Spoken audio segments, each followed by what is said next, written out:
देश की राजधानी इन दिनों अन्नदाता के आक्रोश की तपिश का सामना कर रही है। 7 दिन से देश के कई राज्यों से आए किसान दिल्ली के बॉर्डर पर डेरा डाले हुए हैं। किसानों से दूसरे दौर की बातचीत होने वाली है, लेकिन फिलहाल बात जस की तस है। किसानों ने फिलहाल सरकार की किसी भी शर्त को मानने से इनकार किया है।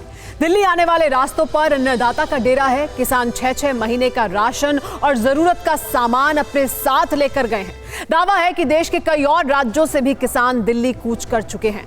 यानी दिल्ली के बॉर्डर पर किसानों का डेरा कब तक रहेगा, फिलहाल तो कोई नहीं जानता है। लेकिन हम बात दिल्ली के बॉर्डर की नहीं, बल्कि देश की बॉर्डर की करेंगे, लद्दाख की करेंगे। बर्फीली चोटियों पर हाड़ कपा देने वाली ठंड से भी सीना तान कर खड़े अपने शूरवीरों की बात करेंगे, क्योंकि चीन की साजिश को लेकर एक बेहद सनसनीखेज जानकारी सामने आई है। US China economic and security review commission यानी यूएससीसी ने एक रिपोर्ट जारी की है। इस रिपोर्ट में क्या है, आप खुद देखिए। Will go back, but the okay, it's very wrong. Okay, that's not.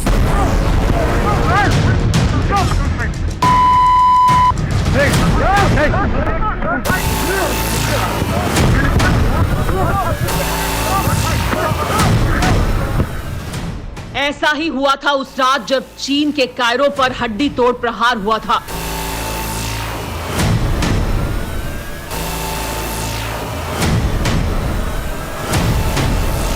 जब जिनपिंग के जल्लादों को हमारी सरहद में घुसने की खौफनाक सजा मिली थी। जून की रात थी जब लद्दाख में ड्रैगन की नस्लों को सदियों तक न भूलने वाली सजा मिली थी।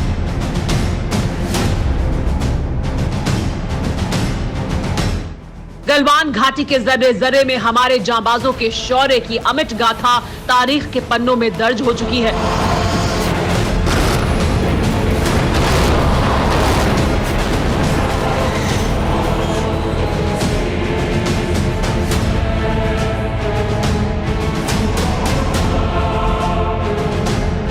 जून से दिसंबर का महीना अब आ चुका है। लद्दाख की वादियों को बर्फ की सफेद चादर अपने आगोश में लेने लगी है। हमारे जवान हर चोटी पर अंगद की तरह पैर जमाए तैनात हैं।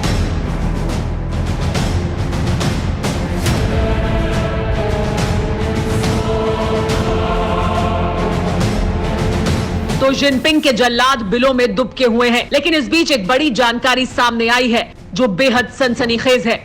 चीन ने हमारी सरहद में घुसपैठ अचानक नहीं की थी। गलवान में हिंसक झड़प चीन की साजिश का हिस्सा थी। चीन काफी पहले से ही हमले की तैयारी कर चुका था।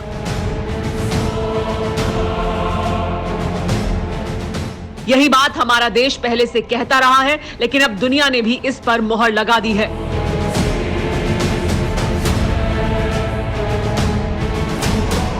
अमेरिकी कांग्रेस की एक बड़ी कमेटी ने अपनी रिपोर्ट दी है, जिसमें लद्दाख से लेकर गलवान तक में चीन के हर पाप को सिलसिलेवार तरीके से बताया गया है। अमेरिका की रिपोर्ट के मुताबिक कुछ सबूत ये साफ करते हैं कि चीन ने इस हमले की साजिश को रचा था। इसमें सैनिकों की हत्या की संभावना भी शामिल है। इस हमले का मकसद बीजिंग का अपने पड़ोसी देशों के खिलाफ दादागिरी दिखाने वाले मिशन को तेज करना था। यानी चीनी पूरी तैयारी के साथ आए थे। गोली चलाने की इजाजत नहीं थी तो दूसरी तरह के जानलेवा हथियार लेकर आए थे। लाठी डंडों से हमला किया, पीठ में खंजर घोंपा, जिसमें हमारे 20 जवान शहीद हो गए थे।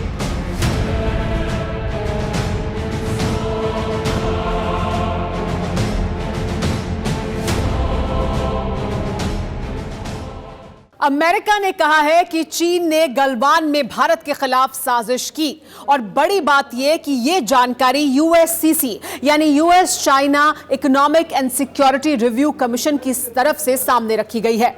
बड़ा सवाल यह कि क्या चीन मानेगा।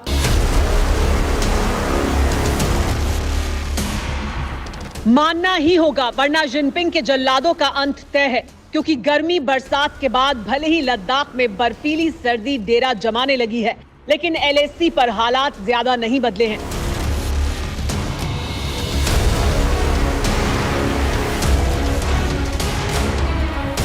हमारे 50,000 से ज्यादा जवान एलएसी पर तैनात हैं। पेंगोंग और चुशूल इलाके में सभी अहम चोटियों पर कब्जा है। तोपों और टैंकों की बटालियन फ्रंटलाइन पर तैनात है। एलएसी के करीब सभी एयरबेस पर फाइटर प्लेन तैयार हैं।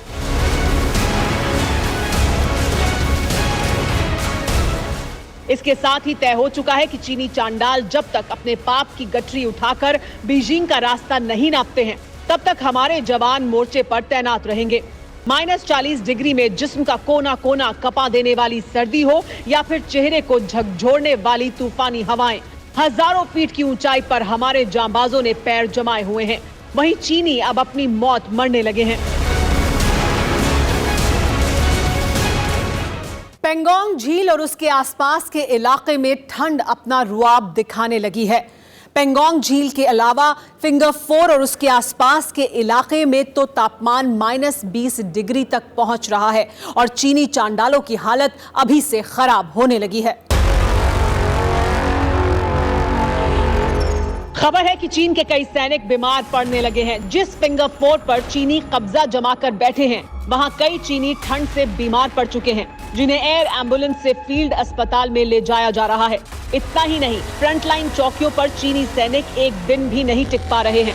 हालात ये है कि चीन को 24 घंटे में नए सैनिकों की तैनाती करनी पड़ रही है, जबकि हमारे जवान कई हफ्तों से बर्फीली चोटियों पर तैनात हैं। वहीं जिनपिंग के शागिर्द 24 घंटे से ज्यादा ठंड बर्दाश्त नहीं कर पा रहे।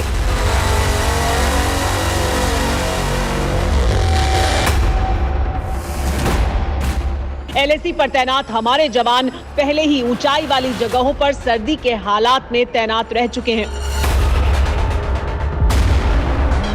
ऐसे हालात से लड़ने के लिए वो दिमागी तौर पर तैयार हैं। परवाह देश की, सोमवार से शुक्रवार रात 10 बजे TV9 भारतवर्ष पर।